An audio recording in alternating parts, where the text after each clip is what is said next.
Hello, ladies and gentlemen, and welcome to the Friday Ramblings, because it is Friday, and so it is time to ramble.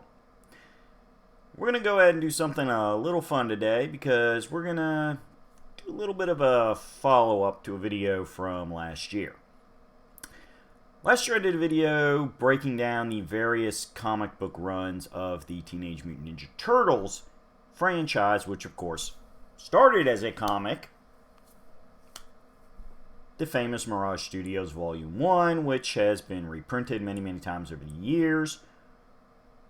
Most recently by IDW, who's publishing the current series, which is my favorite iteration of it. But we're going to talk about a much earlier version. In fact, we're going to talk about 3 much earlier Ninja Turtle things, because we're going to discuss the original movie trilogy. I got to cover up the 4th one here, because we're not going to cover the TMNT CGI one today. But the 3 movies that have continuity and were all done by the same studio. And so they are a true blue trilogy. As you can see, I have the nice little quickie box set version. It does show different posters, or at least variants of the different posters. That one right there is not the original movie poster. Probably gonna see if I can, do a little post-production and put the original movie poster up as our little thumbnail graphic for this video, because it's such a really good movie poster. And it'll be a fun time. So let's go ahead, since we got 3 movies, and we don't want to sit there and spend our entire Friday talking about this, even though I could. I got a feeling y'all got some other weekend plans to do. Let's bust it out. Now, the live-action Ninja Turtle movies were done as a response to the massive popularity of the original cartoon series. Although it should be noted that the first movie definitely verged a little bit away from the cartoon, presenting a slightly more mature and darker take on the Ninja Turtles, making it kind of a halfway mark between the cartoon and the original Mirage comic books.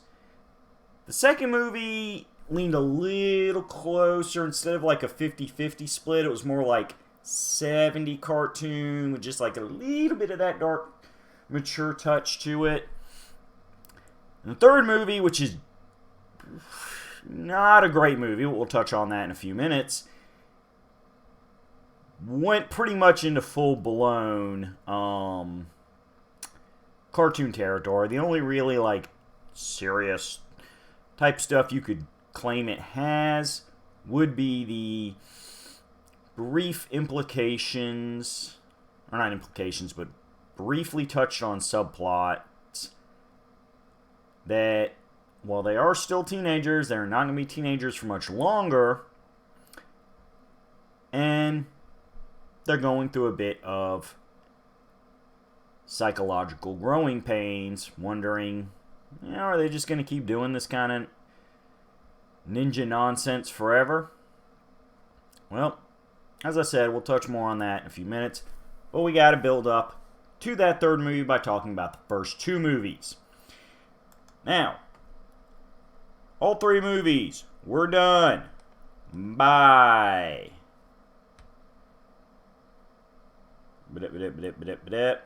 dang it, what is the reference I'm looking for? Hold on, it's not on this set of notes. Okay, so the first movie came out in 1990 and was directed by Steve Barron. Barron? Yes, Steve Barron. Specifically, was released on March 30th, 1990. And like many first movies in a franchise, discussed the origins of the Turtles, as well as their first meetings of them meeting April and perennial ally Casey Jones. What am I looking for here? Let's see. Here we go. Alright, let me pull up this set of notes real quick.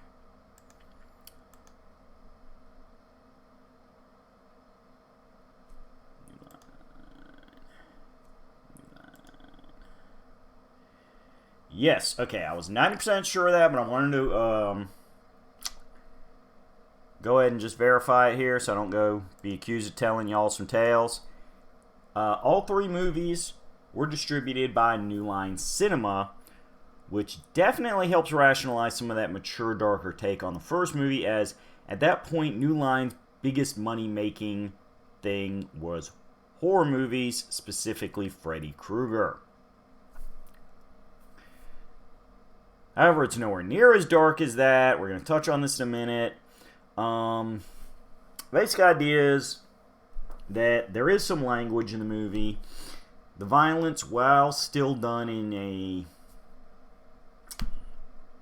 kind of light-hearted fashion, like a lot of the Jackie Chan kung fu movies, is still more violent than what you would see in the cartoons, because 99% of the time in the cartoons they were fighting like artificially created monsters or robots. One of the infamous things about the original cartoon series is that they made the Foot Ninja Clan composed of robots, so that the Ninja Turtles could freely beat them up and slice and dice them with their weapons without any accusations of showing stuff that children didn't need to see. Now, this is where the movie combat got a little fun, because Donatello and Michelangelo, being the ones that use more blunt style weapons, were the only ones that could really directly attack their opponents with their weapons. Leonardo and Raphael would often use them more for defensive purposes, or they would do the infamous turn it and smack them with the handles. But that's the thing you just got to deal with when you're using a concept like Ninja Turtles. So let's go ahead and just blast out the cast real quick. Again, got to have my notes here, make sure I'm quoting everybody right. You have Judith Hoag as the reporter and human friend April O'Neil, Elias Koteas as fellow vigilante Casey Jones, and eventual love interest for April O'Neil, as well as the voices of Brian Tachi, Robbie Rist, Josh Payas, and Corey Feldman as the Ninja Turtles. Note that they were not the ones in the turtle suits, except for Josh Payas. The people in the suits were Leif Tilden, David Foreman, and Michelin Sisti. It's an odd name. It's not... Yeah, I'm going to go with Michelin. I've never heard that word said. I've only seen it in print. It's a variant version of Michael. I'm going to do it kind of with the kind of the pseudo French accent, and kind of go with a, Elon. Because I'm not sure how else you would say it. Michelin. That just sounds weird. Well, if that's your name, please feel free to tell me in the comments or the proper way to pronounce it. You also have the James Sato playing the Shredder, although he was voiced by David McCharran. Kevin Clash as the voice of Splinter, who is a pure puppet. And Toshishiro Obata playing Tatsu, but who again was voiced by Michael McConaughey. As well as in a few cameo, blink and you might miss them situations, Skeet Ulrich and Sam Rockwell playing thugs. And Turtles co-creator Kevin Eastman in an uncredited role as a random citizen. Gotta love the creator cameos. The basic plot of the movie takes a lot of inspiration from the Mirage comics, in that there is references to the O'Neill family antique shop, as well as the farm up in the Northamptons, which featured in the City War story arc as the place where the Turtles went in both comics and film to rest and recover. Super quick plot rundown. For those people that may have never seen this movie, and I don't know why, because it is, I'm going to go ahead and say it, the best Ninja Turtles movie ever made. It's better than the sequels, it's better than the standalone TMNT movie, it's better than the two-movie Paramount reboot, although I do not hate those movies as much as other people do. That is definitely going to be a future Ramblings talk. Probably go ahead and review those with the TMNT, kind of do a trilogy thing. But I'm going to sit there and put some silver linings on the Paramount movies when their time comes. But this movie was the perfect balance between the Ninja Turtles that young folks like us knew from the cartoon show, as that was our first encounter, by and large, with them, with that more grown-up, serious plot take that you would expect from a live-action movie. You know, it's bigger, it's better, the threats are badder. This was a Shredder that was not a bumbling, world-conquering idiot, but a crime lord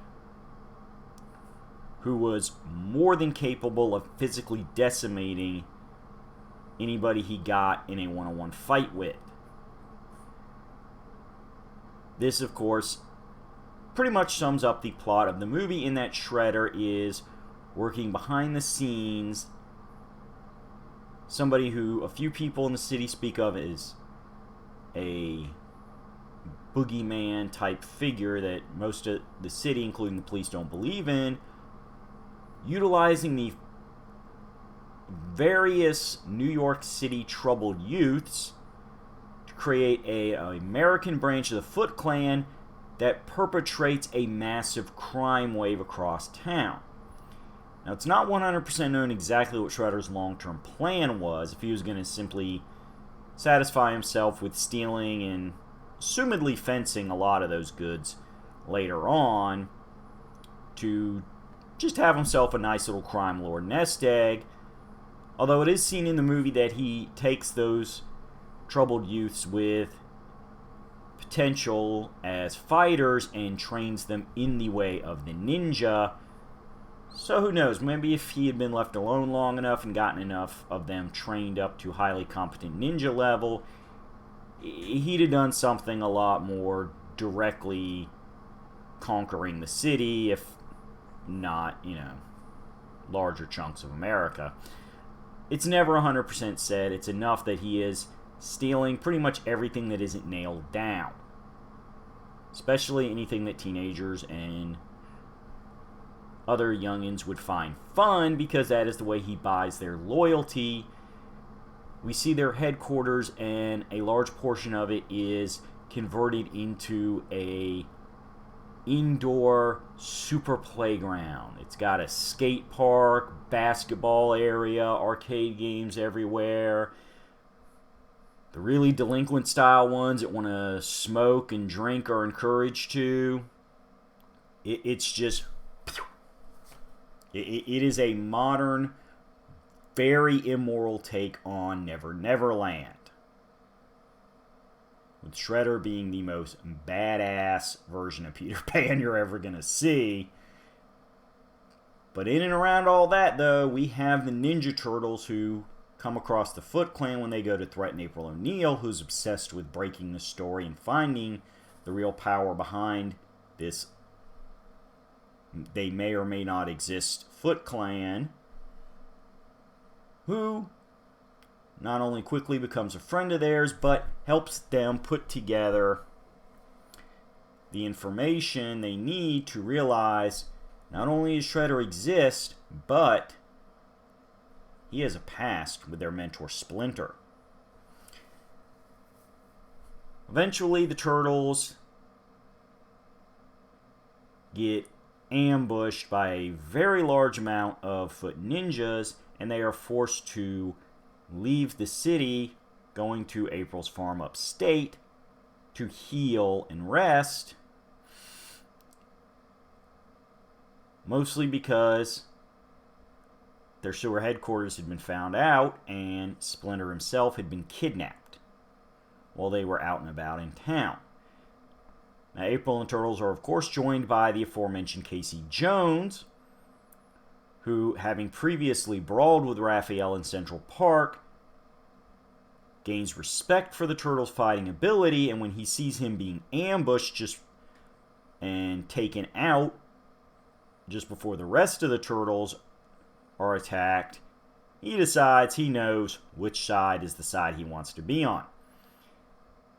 It's during the extended time they stay at the farmhouse that April and Casey really start their, well, I don't like it, but I like it, but maybe I like it. I'm definitely going to give you a lot of sarcasm and snark flirtations that culminate in a big happy kiss at the end of the movie.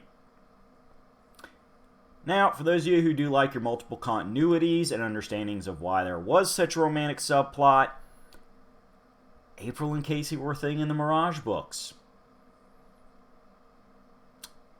You know? The first cartoon, not so much because Casey was used very sparingly. However, the later cartoons and later comic book continuities have definitely continued this idea that the two human allies of the Turtles that provide the most help the most often are romantically linked. Now, it should be noted that, as I said before, we have a character named Tatsu who was created for the movie, this being the person who does most of the day-to-day running of the Foot Clan, although variants of him have appeared in later cartoons.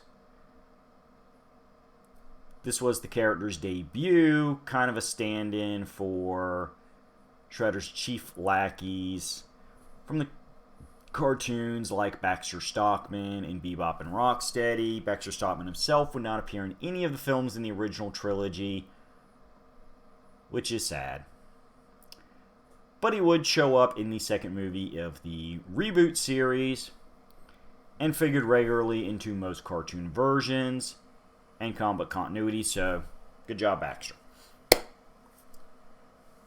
First movie ends with a big bang as the Ninja Turtles return to New York City, take out the Foot Clan, Casey Jones himself originally breaking off from them, along with a former Foot who's decided that maybe life of crime isn't all that great,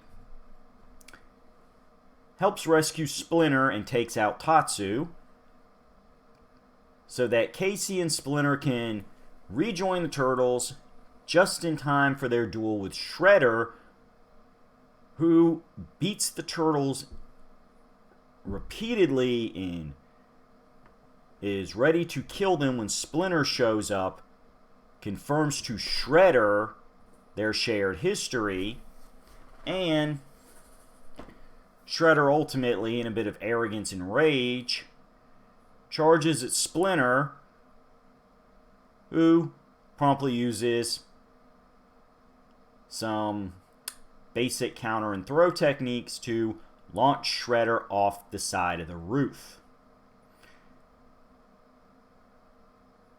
Ultimately, Casey Jones would get the last laugh as Shredder fell in the back of a trash compactor, and Casey, noticing and standing right next to the truck, hits the compactor switch with a oops. And so your first movie ends with the implied death of Shredder, the reassertion that, hey, the Turtles maybe kick butt when it comes to the lackeys, but they're still not the master here. Only Splinter had the calmness of mind, body, and spirit to defeat Shredder. And we get the Ninja Turtles' first Cowabunga!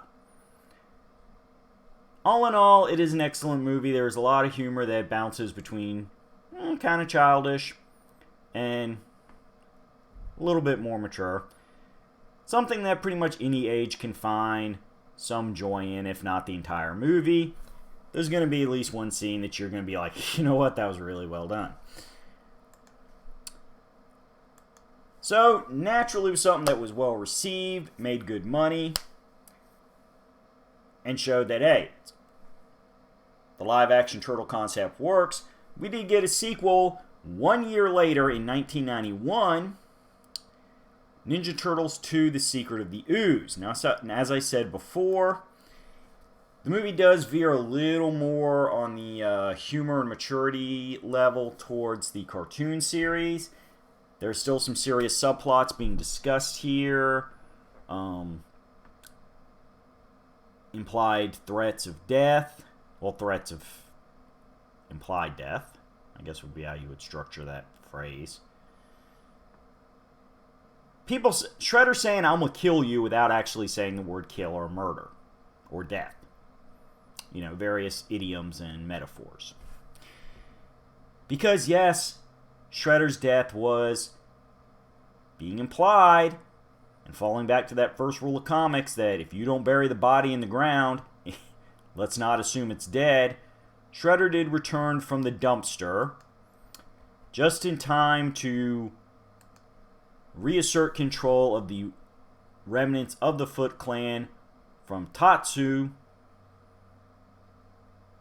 as well as upgrading his armor to be a little more intimidating with more razor-sharp, spiky edges. Always good, you know, showing evolution of the character.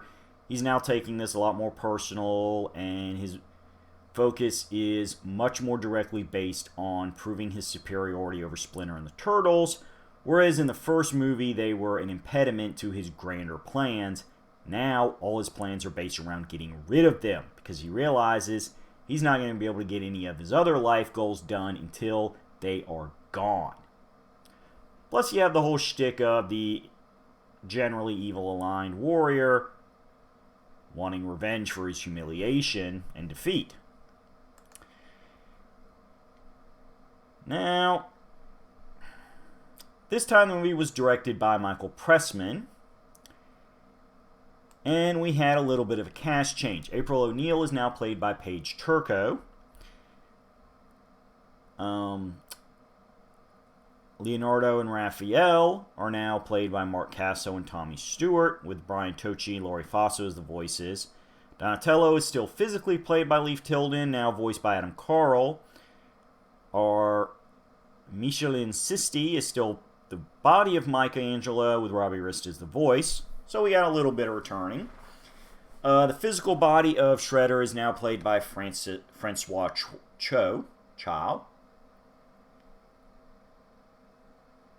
And we, of course, have his final mutated form. I know I'm giving a little bit of a plot spoiler here. Super Shredder, played by wrestling legend Kevin Nash in one of his few film roles. Which is all fun because since he's in costume and has very little dialogue, as he's only on screen for a few minutes, even for people that were wrestling fans at the time, it was not an obvious casting choice. It's one of those things that kind of became fun trivia a few years later. We also have the new characters of Professor Jordan Perry, played by David Warner, and evil mutants Toka and Razor, whose physical forms were portrayed by Kurt Bryan and Mark Ginther, and were both voiced by iconic voice actor Frank Welker. The plot of this movie is that the Ninja Turtles, since defeating Shredder, initially have been living with April O'Neil in her apartment,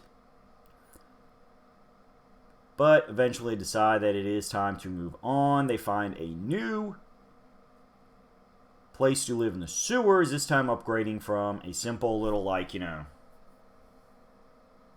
wider... I'm not really sure what their headquarters was initially, because we didn't see it too much in the first movie. Is about by the halfway point, it had been raided and they had left it. But it always came off more as just like a series of like wider tunnel work areas that had been abandoned.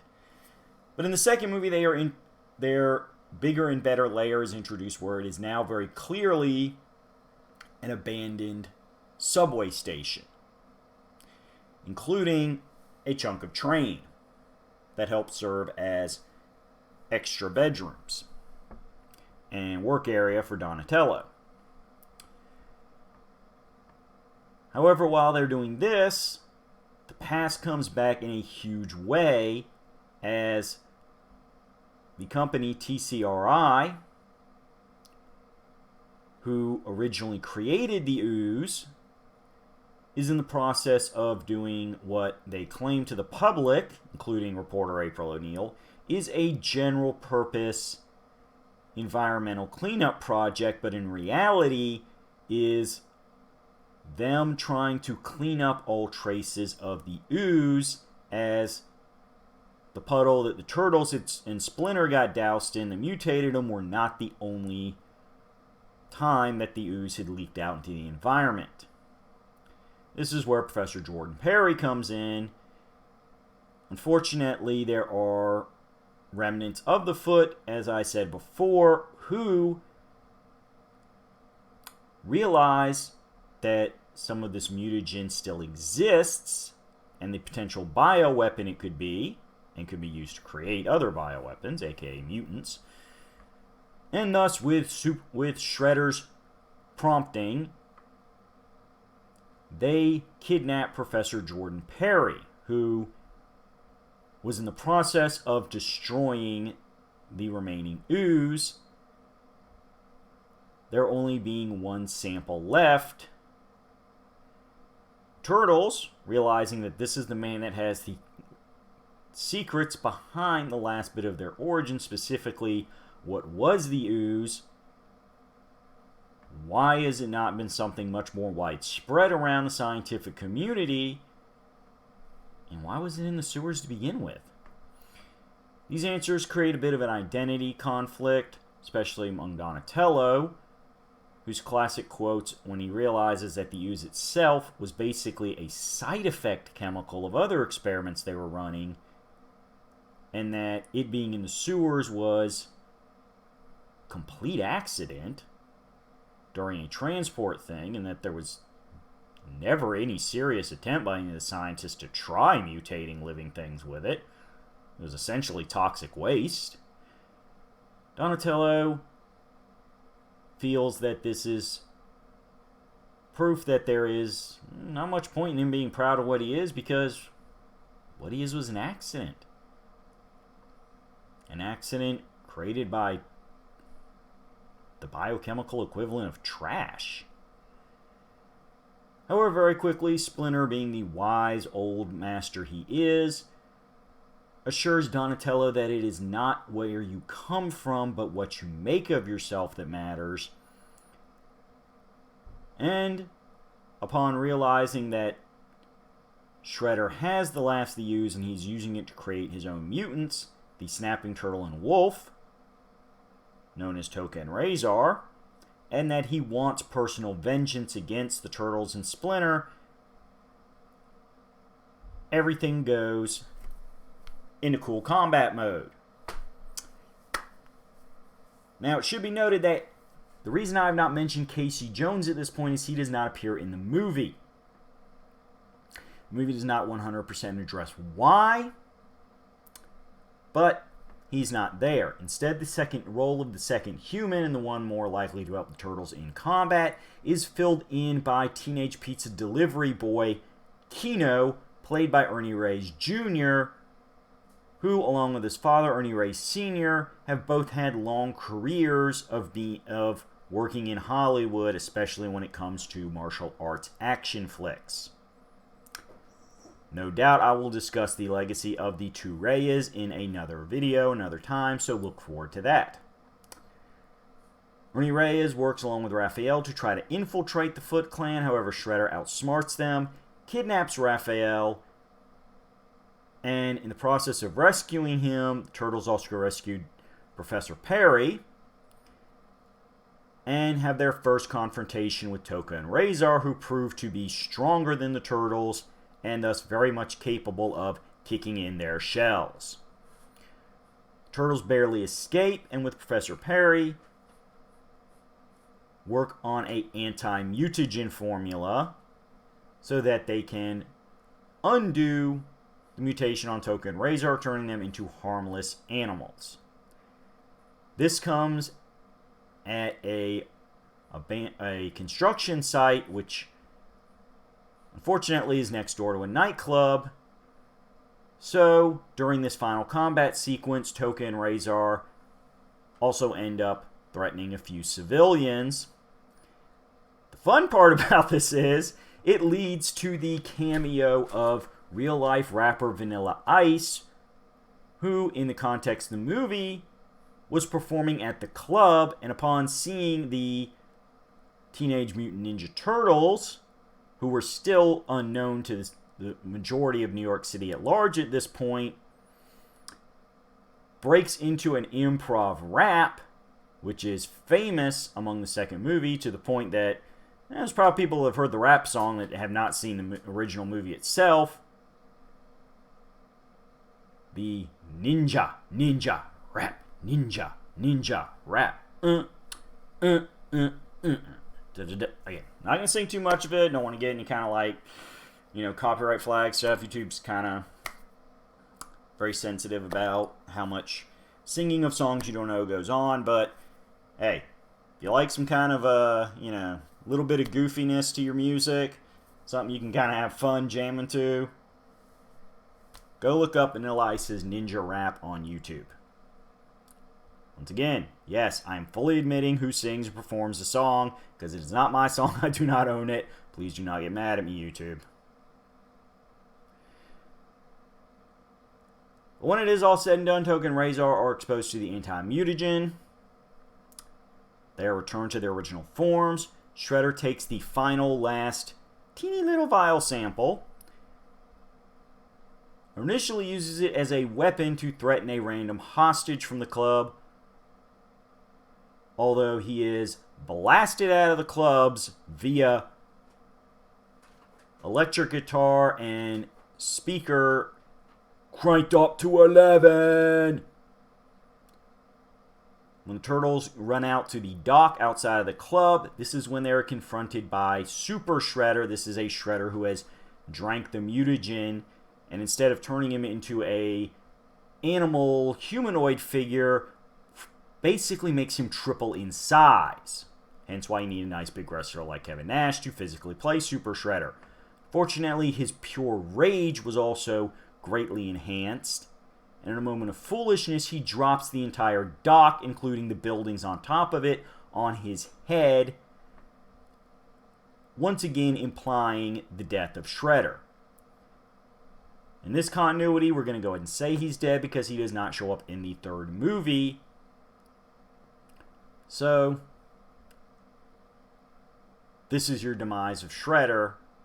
And in a way, it's a very well-written death because he had spent the entire movie obsessed with revenge, and it was his inability to think rationally like he did in the first movie that did him in, as while the Turtles didn't technically outfight him, they did outsurvive him and his revenge.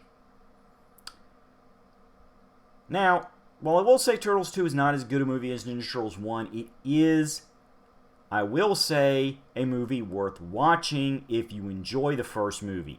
Yes, the humor is a little more childish, but it still tells some very good stories and still represents the Ninja Turtles in a very positive way.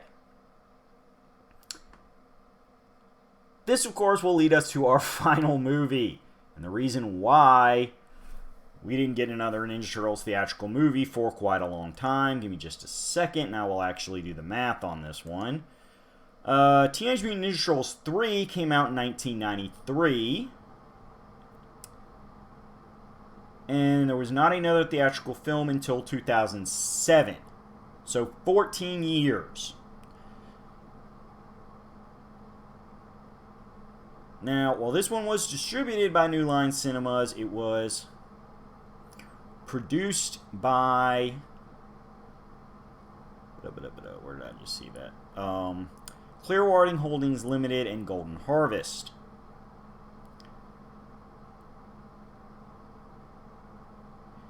Real quick note, because this is going to factor into some stuff I'm going to talk about later. I forgot to mention this. The first two movies, the special effects and animatronics and suits were built by Jim Henson's Creature Shop, which is definitely money well spent because Jim Henson's Creature Shop is one of the best at what they do. This time, though, the effects were done by the All Effects Company, and it shows. There is a distinct difference in quality in the Splinter puppet and the turtle suits. Let's go ahead and run through our cast real quick. Paige Turco returns for Ninja Turtles 3.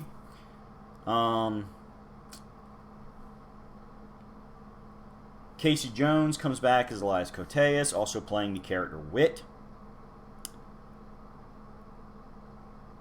We have Vivian Wu playing Mitsu, who is a important character in the movie. Kind of fills that secondary human ally role, because Casey doesn't get a lot of personal combat in this movie. I'm going to touch on the whys of that in a second. Interesting trivia, Mitsu was originally going to be part of the Ninja Turtles Tournament Fighter game, but because this movie was not well received, did not do well financially, was generally considered a bad movie, the character was tweaked around at the last minute, and the character name was changed into Asuka, or Asuke. I'm not sure, because I know traditionally the word Asuka, or the name Asuka in Japan is spelled with a U. This one's just ASKA. So it's kind of a thing. Also, trivia fact, Mitsu in Japanese means 3. This was the third Turtles movie. Bit of a meta joke. The toys refer to her as Movie 3 Princess Mitsu. So there you go. But now let's get to the nitty-gritty of the plot.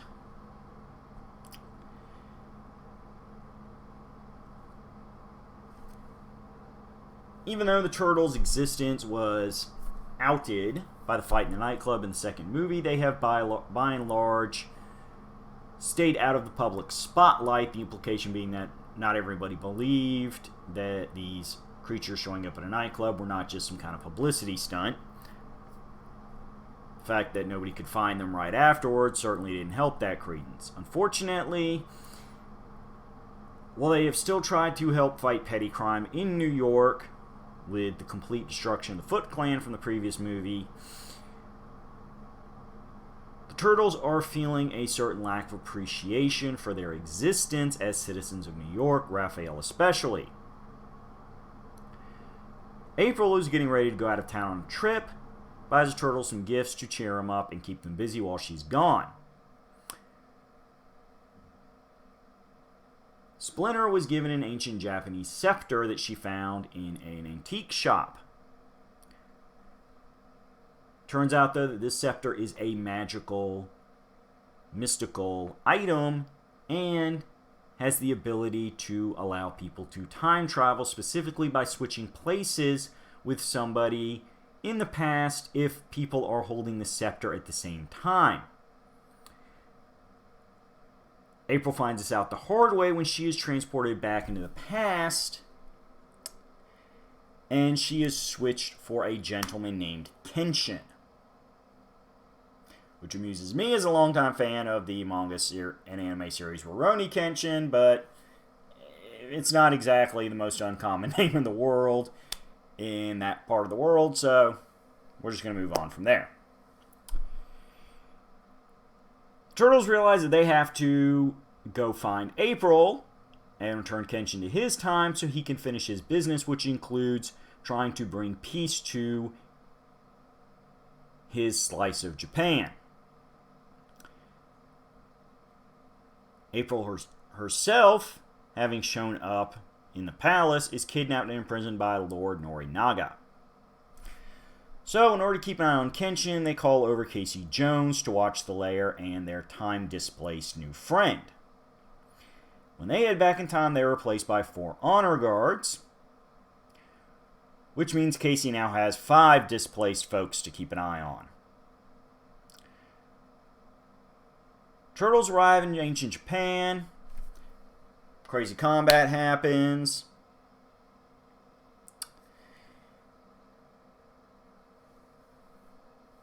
Silliness happens. Some jokes that are even more immature than the original, or in the second movie.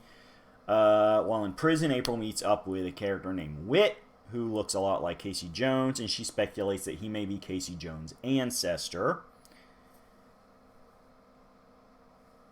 Turtles find out that Lord Norinaga is not just a fan of imprisoning women who show up out of nowhere with a really oddball explanation, but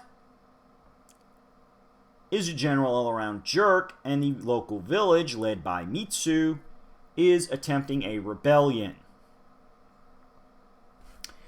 Meanwhile, in the present day, Casey Jones introduces his time-displaced fivesome to ice hockey, it being especially in favorite sport of him, in order to keep them busy until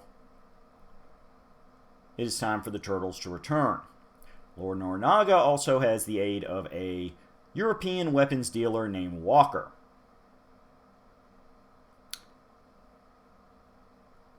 Walker does not believe in the mystic legends of the demon soldiers that the Ninja Turtles are mistaken for as being a bad omen that Norinaga's reign as Lord is going to end. However, he does recognize that if Lord Norinaga is ousted from power by anybody, he's going to lose a very well-paying client.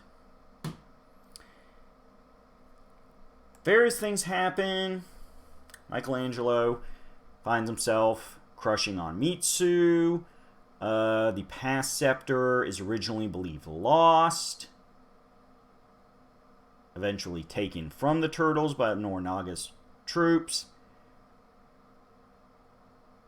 Everything kind of comes to a head. They raid the castle, reunite with April. Both Walker and Norinaga are dealt with. And when it's all said and done, everybody returns to their present time. I mean, again, there's not much to say about the movie. It's your typical time travel plot that even by the early 90s was starting to get cliche. The suits don't look nearly as good. The subplot with Casey trying to amuse the 5 displaced guys doesn't go anywhere. Michelangelo's little crush on Mitsu is not meant to be. Turns out that the guy who switched places with April, the aforementioned Kenshin, is her fiancé. So he realizes when they all go home, her love is going to return and he won't be there, so double bad for him.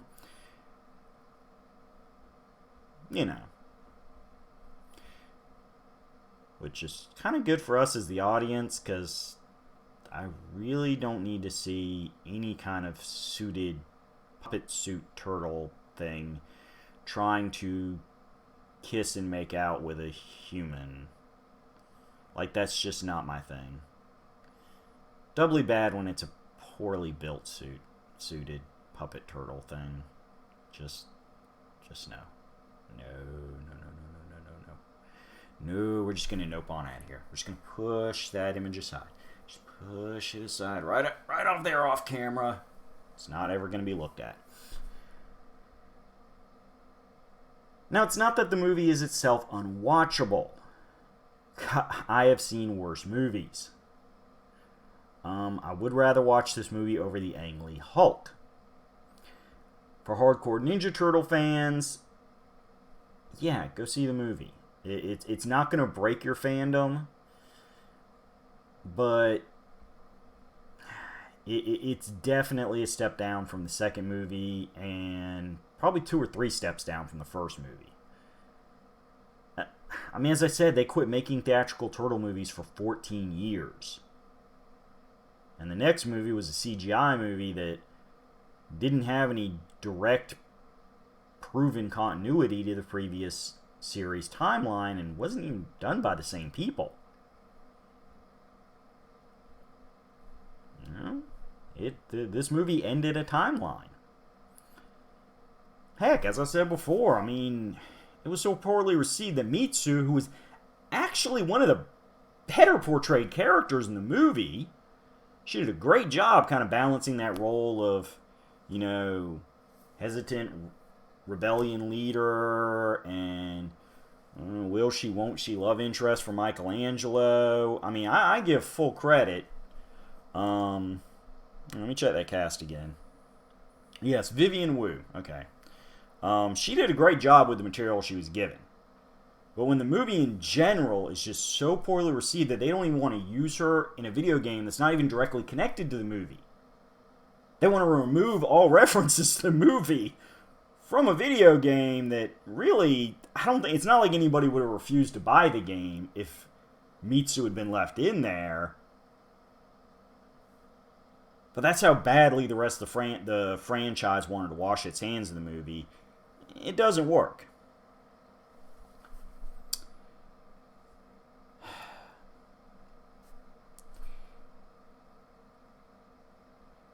Now, unlike the second movie, the third movie did not have an official subtitle.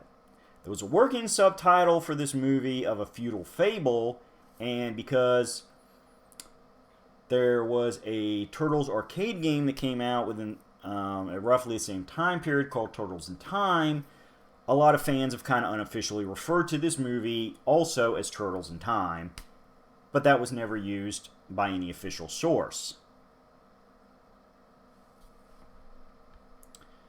So, it's a thing. As I said, if you're a real hardcore fan, go ahead and see the movie. It's, you know, it'll complete the collection. You can judge for yourself who came out looking the best in the movie. Certainly not Splinter. I mean, you really could have removed the handful of minutes Splinter was in the movie and nothing be affected. He was a couple blink and you miss it cameos. So, whereas in the first movie, we got to see him fight. We got to see him get involved directly. We got to see him mentor and inspire the Turtles. As the adopted father and martial arts master he was. So, you know what? It's a thing. But we're going to go ahead and sign off there. Because our video's already run a little long than it normally does for these ramblings. It's not my longest by far, but it's above average length. But, you know, we did want to discuss all 3 movies. And I didn't want to rush through it too quick because then it would have been pointless trying to discuss 3 movies without giving each of them at least a few minutes of time. But, as I said, if you can find one of these little cheap box sets, cover you up. We're not talking about you right now. Go ahead. You see them online on a streaming service, especially either one of the first 2 movies, by all means, give them a watch. The Ninja Turtles franchise, yes, has had some up and downs, but those 2 movies were definitely a high for the franchise. The third movie is the third movie. So, I'm going to see you in 7. We got one more video for this month. And then we're going to settle it down and move on to March. Which means more March Madness movies. Maybe movies. Maybe some comics. Maybe some video games. I don't know, because we got 4 episodes in March, just like there were 4 in February. That's a lot of content, because we're going to be here every Friday for you. So go ahead and subscribe to the channel so you don't miss a single video, so you can get that quick notification, easy click link. And remember to follow us. I'm online at Twitter at David Horridon. I will let you know on Twitter when new stuff drops. In the meantime and in between time, take it easy, enjoy our archives, and I'll see you in 7.